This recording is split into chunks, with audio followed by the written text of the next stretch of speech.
ഇങ്ങനെ ഒരു കഥാപാത്രത്തെ അവതരിപ്പിക്കുക എന്നുള്ളത് ഞാൻ നേരത്തെ പറഞ്ഞ പോലെ ഒരു ചലഞ്ചിങ് ആണ്. ഇങ്ങനത്തെ ഒരു സബ്ജക്റ്റിൽ നായകനാവുക എന്നുള്ളത്.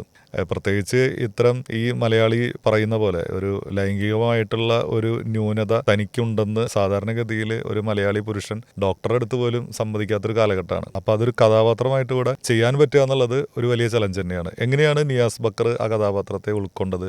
നിയാസ് ബക്കറിലേക്ക് എങ്ങനെയാണ് സംവിധായകനായിട്ടുള്ള നടരാജൻ പട്ടാമ്പി എത്തിയത്? ഈ സത്യം പറഞ്ഞാൽ അതൊരു തുണ്ടുകഥയാണ്. അങ്ങനെ അത്ര ഒരു മൂഡാണ് ഇതിനുള്ളത്. നിയാസ്ക ഇത് ഷിഹാബ് ഓങ്ങല്ലൂരാണ് വിളിച്ച് ഇങ്ങനെ പരിപാടി ഉണ്ട് നമുക്ക് പരിചയമുണ്ട്. ഷിഹാബ് എൻ്റെ പ്രൊഡ്യൂസറുമായ ഷിഹാബ്. നിയാസ്ഖാന് മുമ്പ് നമുക്കറിയാം, നമ്മുടെ സുഹൃത്തുക്കളൊക്കെ ചെയ്യുന്ന പരസ്യചിത്രങ്ങളിലൊക്കെ ഒന്ന് അഭിനയിക്കുകയും ഇതിന് മുമ്പ് ഷിഹാബ് ക്യാമറ ചെയ്തിട്ട് ഭഗവാൻ ദാസിൻ്റെ രാമരാജ്യം എന്നുള്ള സിനിമയിൽ ഒരു ക്യാരക്ടർ ചെയ്തിട്ടുണ്ട് മൂപ്പര്.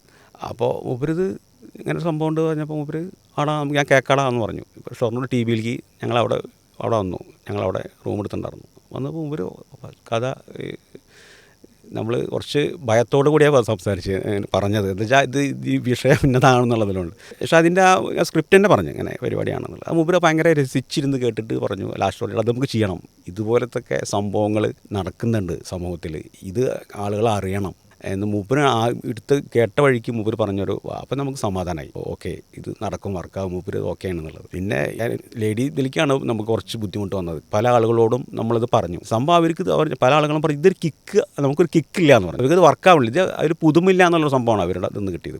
കുറച്ച് ഒരു 4-5 പേരോട് നമ്മൾ സംസാരിച്ചിട്ടുണ്ട് ഇതാണ് വിഷയം എന്ന് പറഞ്ഞപ്പോൾ. ചിലർക്ക് ഭയം ഉണ്ടായിരുന്നു പോലെ ഇതെങ്ങനെ ചെയ്യുക എന്നുള്ളത്, ഇതെങ്ങനെ നിങ്ങൾ എടുക്കുക എന്നുള്ളൊരു ഭയം അവർക്കുണ്ടായിരുന്നു. ചിലവർ പറഞ്ഞത് കിക്കില്ല നമുക്കത്.